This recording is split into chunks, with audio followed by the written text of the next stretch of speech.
Bună ziua, sunt Tarot CM și astăzi voi face etalarea pe săptămâni, câte 2 cărți și o carte de vibrație pentru fiecare săptămână. Voi face pentru săgetător, ascendent, descendent, săgetător. Prima săptămână este 9-15 septembrie și primele 2 cărți pentru săptămâna asta sunt Spânzuratul și a doua carte Regina de bâte și cartea de vibrație pentru această săptămână este Roata. Încep cu roata. Roata întotdeauna îmi va arăta că ceva se schimbă. Ea se învârtește. Ceva se transformă, poate.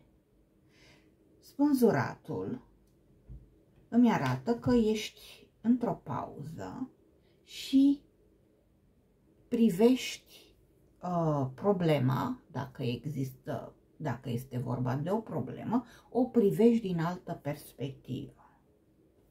Regina de bâte arată că există încredere și ambiție de a face, de a avea acea independență. Deci tu ai gândurile astea, cauți soluția de a-ți găsi independența.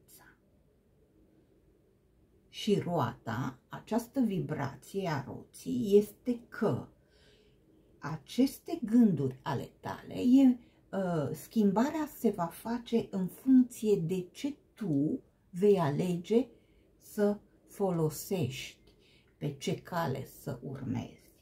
Da? Te vei gândi să o iei pe calea asta, roata se va învârti într-un fel. Dacă te vei hotărâ să iei altă cale, roata va face schimbarea diferită. Continuăm cu săptămâna de 16-22. Primele 2 cărți, extragere de 2 cărți pentru săptămână este Puterea și a doua este Îndrăgostiții. Și cartea de vibrație este 9 de săbii. 9 de săbii îmi arată ceva griji, negativitate. Hai să vedem. Puterea, tu ești puternic, ești curajos. Se vede că, prin această carte, că ești curajos. Dar, ce avem noi aici? Îndrăgostiți. Ești puternic, dar vei avea parte, poate, de o relație și ai această, eu știu, dezamăgire că nu funcționează, se rupe repede. Da? Deci există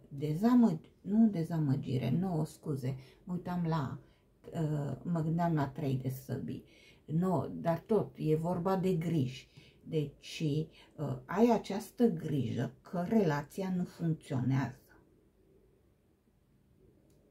Faci cunoștință cu cineva, te bucuri, îți place persoana, dar ești un pic îngrijorat că nu va merge.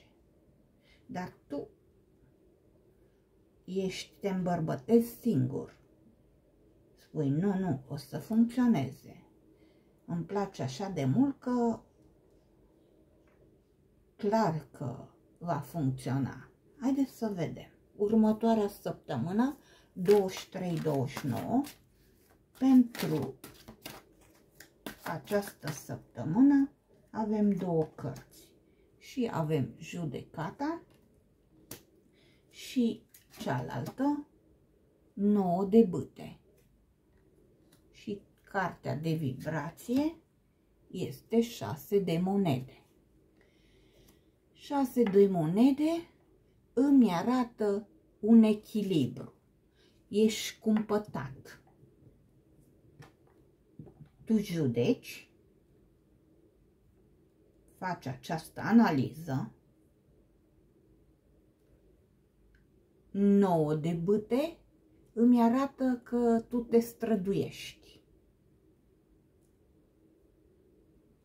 Da? Analizezi, te străduiești pentru a... Deci, acest echilibru îl vei menține pe perioada asta săptămânii. Deci nu te arunci așa. Analizezi și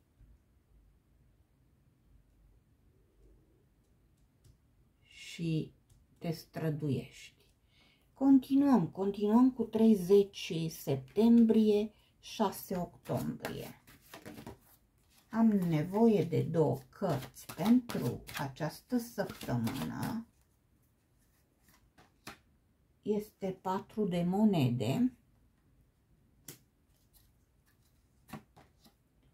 Cavalerul de bâte și cartea de vibrație a săptămânii este 8 de cupe.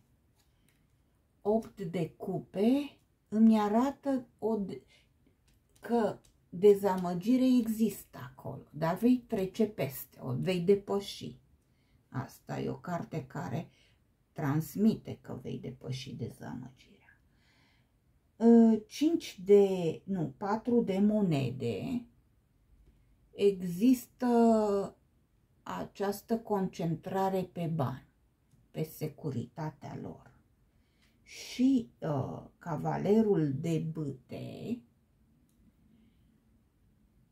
îmi arată o nerăbdare a ta, o grabă,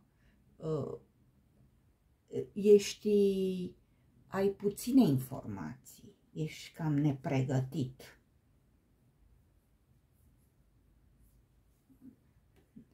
Dacă te concentrezi pe securitatea lor, trebuie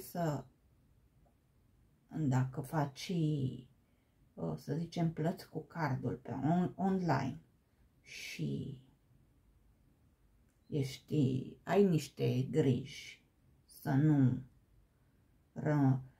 nu ți se descarce cineva, un hacker, să descarce cardul,